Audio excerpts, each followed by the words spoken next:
Constant value of armature current and constant speed. अब ये लगेगा कि भाई ये तो ZPFC की ही बात हो रही है, ऐसा नहीं है। यहां फर्क सिर्फ इतना है कि लोड का पावर फैक्टर कुछ भी हो सकता है। ZPFC में मैंने क्या बोला था, आर्मेचर करंट को रेटेड पे रखो, स्पीड को फिक्स रखो, फिर किसका ग्राफ बनाओ, VT वर्सेस IF। यहां भी VT वर्सेस IF बन रहा है, आर्मेचर करंट फिर भी फिक्स है, स्पीड फिर भी फिक्स है, but power factor can be anything. तो पावर फैक्टर ZPF लैग से लेके ZPF लीड तक कुछ भी आ सकता है। तो इससे हम क्या समझ पा रहे हैं कि ZPFC is a special case of load characteristic. ठीक है, तो इसमें एक पॉइंट लिख लेना, the difference between load characteristics and ZPFC is that in the load characteristics the power factor of the load can have any value, not necessarily ZPF lagging। ठीक है, कोई भी वैल्यू आ सकती है। अब देखो हमें क्या करना है, IF हमारा वेरिएबल है, हमें प्लॉट करना है VT वर्सेस IF। अब हम VT कैसे निकालते हैं, EF। अब मैं डायरेक्ट लिख रहा हूं KVL इक्वेशन, सर्किट नहीं दिखा रहा बार बार, RA प्लस JXS। और ये हम बहुत अच्छे से जानते हैं that XS is much much greater than RA। तो VT is EF minus JIA XS। ठीक है, अब देखो ZPF लैगिंग में हमने क्या कह दिया था कि IA इज IA एंगल -90। अगर -90 था तो J तो +90 होता है ना, +90 -90 0। तो ये बन गया था EF माइनस IA एक्सेस। और इसी तरह से अगर ZPF लीडिंग होता यानी प्योर कैपेसिटर होता, तो VT विल बी, तो पहले IA लिख देता हूं, IA will be IA angle +90। +90 होता तो VT कितना आता, अब देखो J भी 90 और ये भी 90, 90 90 180।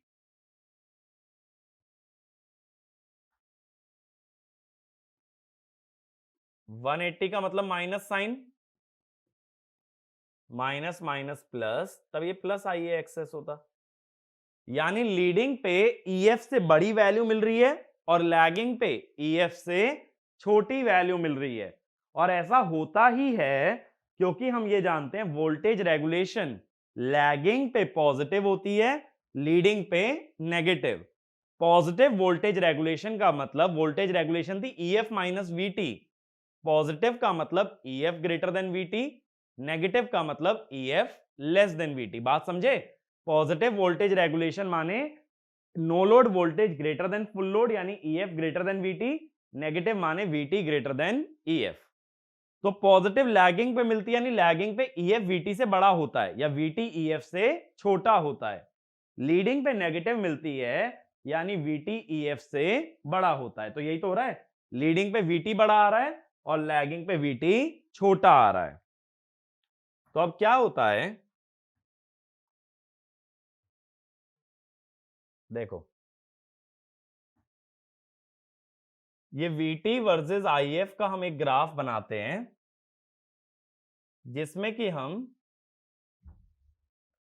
ये रेटेड वैल्यू ले लेते हैं और यहां हम दिखा देते हैं IF मिनिमम, जो मैंने अभी ZPFC में भी समझाया था ना कि ये मिनिमम फील्ड करंट है जिससे कि एक particular amount of armature current obtain होता है। अब रेफरेंस के लिए जो ग्राफ बनता है वो UPF का बनता है, ये UPF बनेगा। अब लैगिंग वाले इससे नीचे लेना, 0.8 लैग, लैग में वोल्टेज कम हो जाती है ना, 0.6 लैग, ZPF लैग। लीड वाले इसके ऊपर ले लो, 0.8 लीड, वोल्टेज ज्यादा मिलेगी, 0.6 लीड, और लास्ट ZPF लीड। तो ये होती है लोड कैरेक्टरिस्टिक, जिसमें से ये जो लास्ट वाला कर्व है ये ZPFC होता है। तो ZPFC कुछ भी नहीं है, लोड कैरेक्टरिस्टिक्स का एक कर्व है। लोड कैरेक्टरिस्टिक में लोड पावर फैक्टर की वैल्यू कुछ भी हो सकती है। तो एक पॉइंट यही लिखना, at lagging power factor voltage regulation is positive, so terminal voltage is less than induced EMF, but at leading power factor voltage regulation is negative, so terminal voltage is greater than EMF। इसी को explain करने का एक तरीका होता है armature reaction, वो भी लिखो। At lagging power factor armature reaction is demagnetizing, so it reduces the flux and hence it reduces the voltage, but at leading power factor armature reaction is magnetizing, so it increases the flux and hence armature voltage या terminal voltage. ठीक है ना, इसीलिए leading पे voltage ज्यादा मिलती है, lagging पे वोल्टेज कम मिलती है। That is your load characteristic.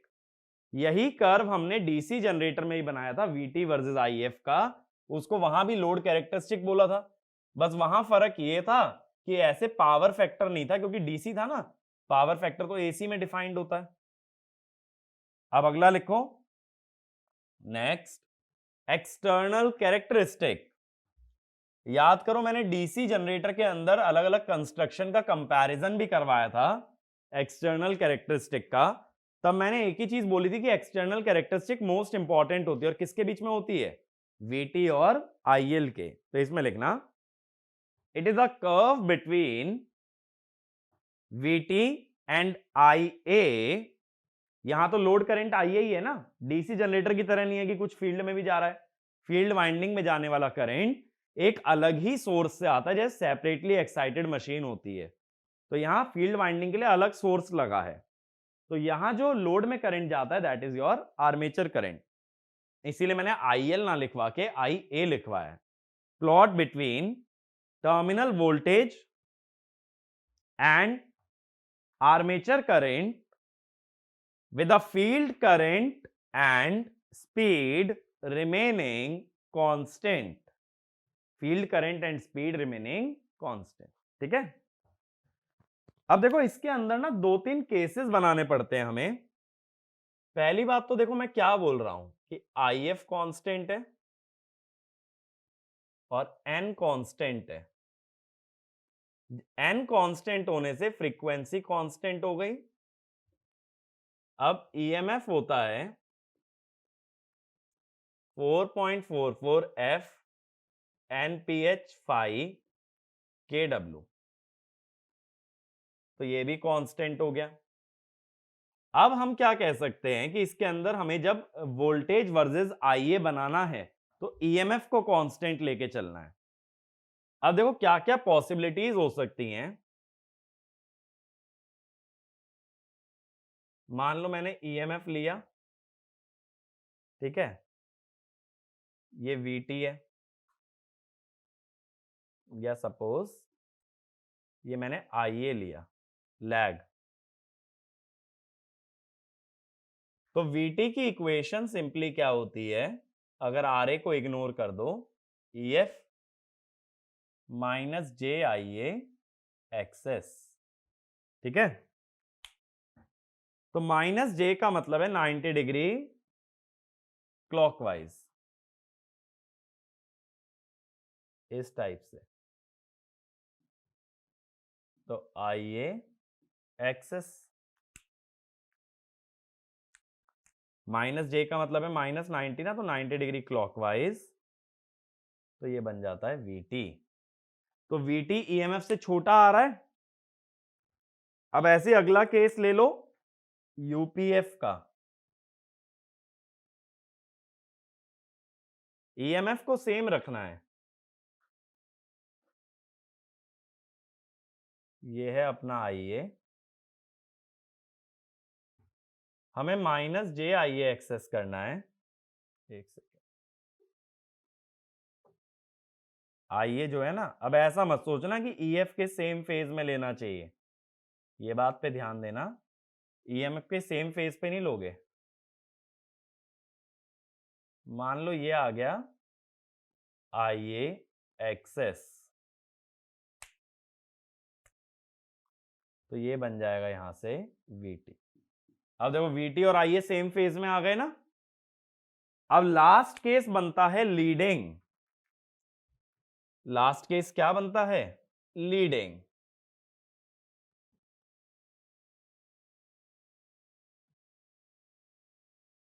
तो लीडिंग में क्या कर रहा हूं,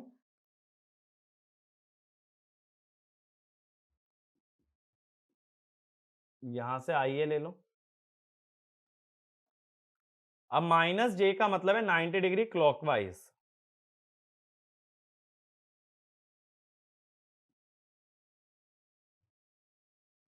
क्लॉकवाइज का मतलब है ना, इसको राइट में घुमाना है, हमेशा राइट में घुमाना। क्लॉकवाइज, क्लॉकवाइज नीचे, क्लॉकवाइज नीचे, क्लॉकवाइज इस तरफ। तो ये क्या बन गया? VT। अब देखो, अब VT बड़ा आ गया।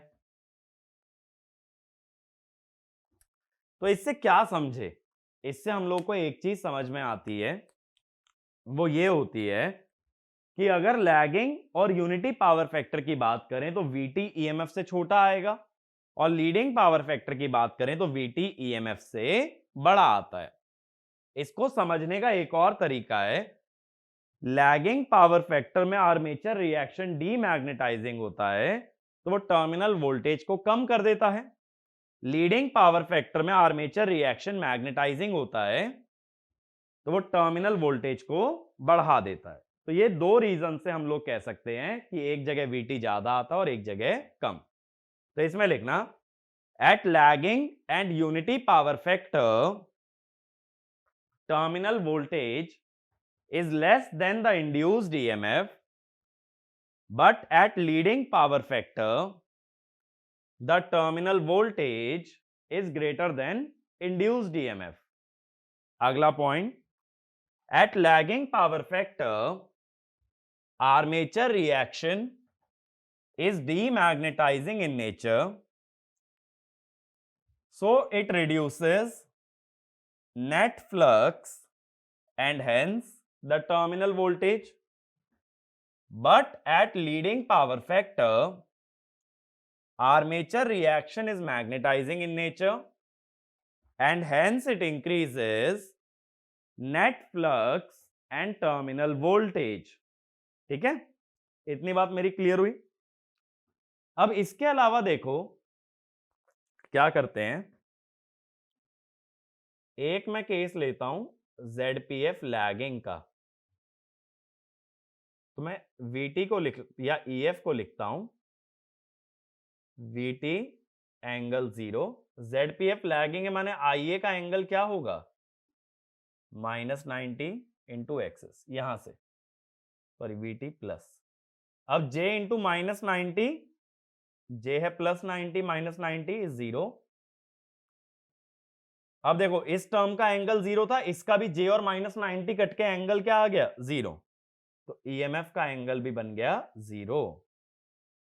तो VT आया EF माइनस IA एक्सेस। ऐसे ही देखो, अगर ZPF लीडिंग की बात कर ली जाए, ZPF लीड की, तो EF is VT angle 0 plus J, leading में IA का angle +90 into access.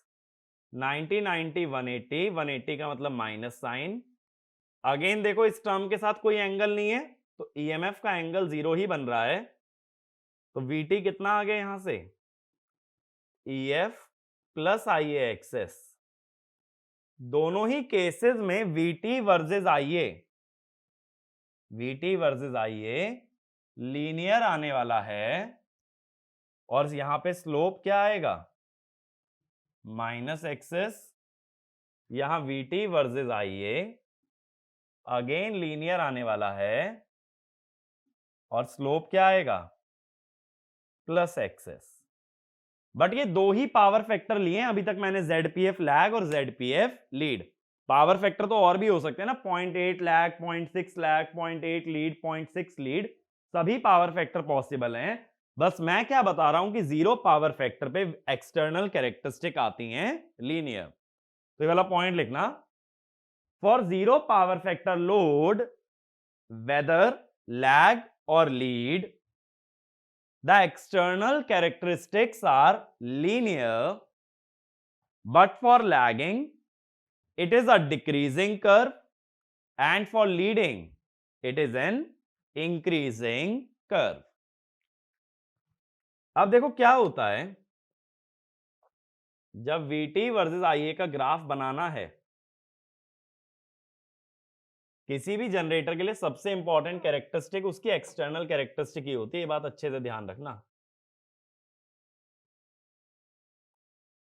VT versus IA जब ये ग्राफ बनाना है तो सबसे पहले नो लोड वोल्टेज यानी EF बना लो। अब अभी मैंने प्रूव किया था ना, EF तो कांस्टेंट है। अब जब तक आर्मेचर करंट फ्लो नहीं करेगा तब तक आउटपुट पे EF ही मिलेगा, या ये कह दो terminal voltage equal to induced EMF। तो ये वाला पॉइंट भी लिख लो, at 0 armature current the terminal voltage is equal to induced EMF। अब सबसे पहले देखो ZPF लैगिंग का बना लेते हैं। तो VT वर्सेस IA का स्लोप है माइनस एक्सेस, तो ग्राफ डिक्रीजिंग आता है। यह है ZPF लैग। ये कहां कट करेगा, कट करने के लिए यहां ना VT 0 कर दो, तो यहां से IA मिल जाता है EF बाय एक्सेस। इस इक्वेशन में अगर VT को 0 कर दोगे तो ये कहां कट कर रहा है, EF बाय एक्सेस। और इससे काफी पहले होता है रेटेड करंट। तो ये करंट क्या हो गया, बेसिकली शॉर्ट सर्किट करंट। ठीक है, तो शॉर्ट सर्किट करंट आता है EF बाय एक्सेस। मेरी बात क्लियर हुई? अब बाकी के जो भी ग्राफ बनते हैं ना वो इससे ऊपर बनते हैं, इस टाइप से। ये हो गया जैसे 0.6 लैग, 0.4 लैग भी ले सकते हो, मैं तो बस कॉमन पावर फैक्टर लेता हूं 0.6 और 0.8। ये हो गया UPF। अब लीडिंग में ना इसके ऊपर जाने लगते हैं कर्व,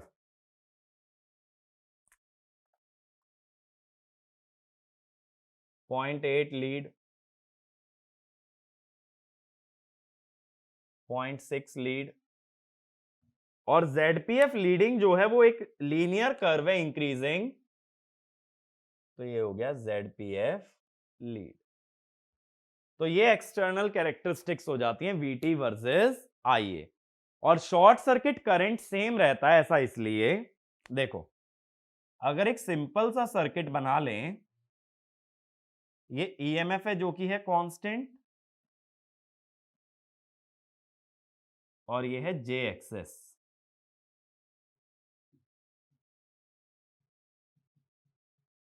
अब शॉर्ट सर्किट में देखो जरा कितना करंट आ रहा है, ये आ रहा है EF बाय J एक्सेस। तो मैग्नीट्यूड कितना आ रहा है इसका, EF बाय एक्सेस। तो मैंने यही बोला है कि शॉर्ट सर्किट वाला जो पॉइंट है, यानी जो VT वाला IA वाला इंटरसेप्ट है, या जहां VT 0 है, वहां सेम पॉइंट पे सारे कर्व टकराएंगे EF बाय एक्सेस। तो these are your external characteristic. ठीक है, UPF पे भी वोल्टेज रेगुलेशन पॉजिटिव होती है, माने रेटेड करंट पे, यूपीएफ पे भी टर्मिनल वोल्टेज ईएमएफ से कम आती है। लैगिंग में तो कम आती ही है, लीडिंग में ज्यादा आती है। बात समझे? लीडिंग में टर्मिनल वोल्टेज ईएमएफ से ज्यादा होती है, लैगिंग में टर्मिनल वोल्टेज ईएमएफ से कम होती है। लास्ट कैरेक्टरिस्टिक लिखना, कंपाउंडिंग कैरेक्टरिस्टिक। अब ये कहोगे भाई ये तो हमने डीसी मशीन में नहीं सुना। डीसी मशीन में जिसको आर्मेचर कैरेक्टरिस्टिक कहते हो वही होती है कंपाउंडिंग कैरेक्टरिस्टिक।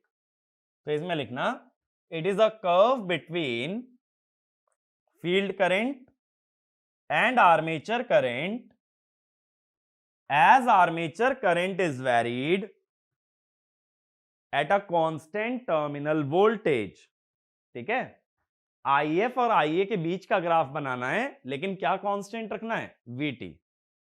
अब इसका लॉजिक समझो, अगर लैगिंग पावर फैक्टर है तो आर्मेचर रिएक्शन डीमैग्नेटाइजिंग है, वो फ्लक्स को घटाने की कोशिश करता है और वोल्टेज को घटाने की कोशिश करता है, लेकिन तुम्हें कांस्टेंट वोल्टेज चाहिए। अब तुम्हें कांस्टेंट वोल्टेज चाहिए जबकि आर्मेचर रिएक्शन वोल्टेज कम करना चाहता है, तो तुम क्या करोगे? फ्लक्स बढ़ाने के लिए फील्ड करंट को बढ़ाओगे। ऐसे ही लीडिंग पावर फैक्टर पे आर्मेचर रिएक्शन मैग्नेटाइजिंग है, वो फ्लक्स बढ़ा के वोल्टेज बढ़ाने की कोशिश करेगा, लेकिन तुम्हें कांस्टेंट वोल्टेज चाहिए, तो फ्लक्स को कम करो, तो उसमें फील्ड करंट रिड्यूस करना पड़ेगा। तो इसी लॉजिक से लैगिंग पावर फैक्टर पे IA बढ़ने के साथ IF को बढ़ाना पड़ता है, और लीडिंग पावर फैक्टर पे IA बढ़ने के साथ IF को घटाना पड़ता है। तो इसमें लिखो, at lagging power factor armature reaction is demagnetising, so it tries to reduce flux and the terminal voltage, and in order to maintain constant terminal voltage we need to increase the flux and hence increase field current.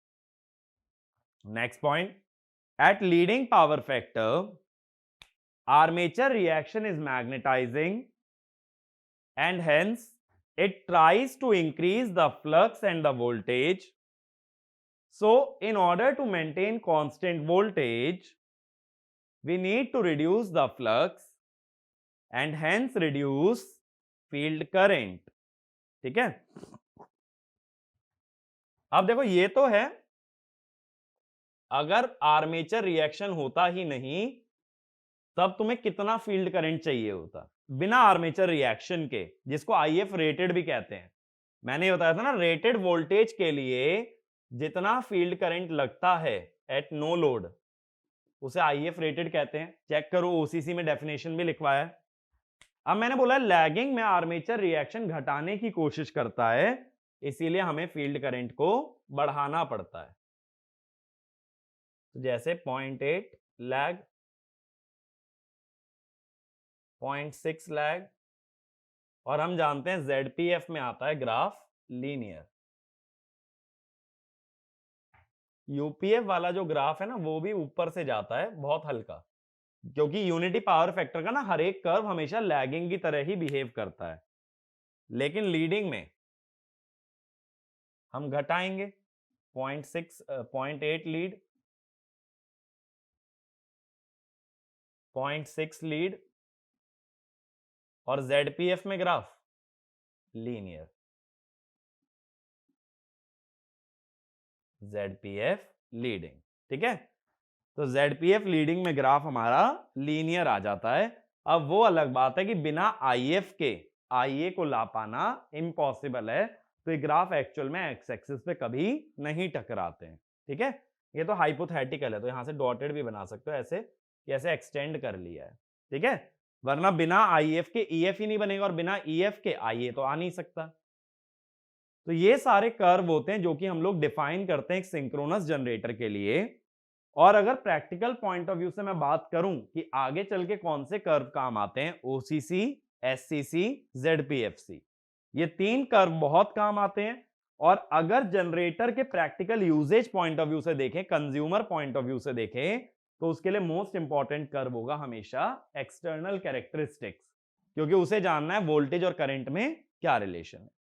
ठीक है, तो इस lecture को यहीं wind up करते हैं, क्योंकि इससे अगला जो टॉपिक पढ़ोगे उसमें शुरू के तीनों कैरेक्टरिस्टिक यूज होंगे। तो ये दोबारा तुम्हारे सामने आने वाले हैं कर्व, बट ओसीसी, एससीसी और जेडपीएफसी।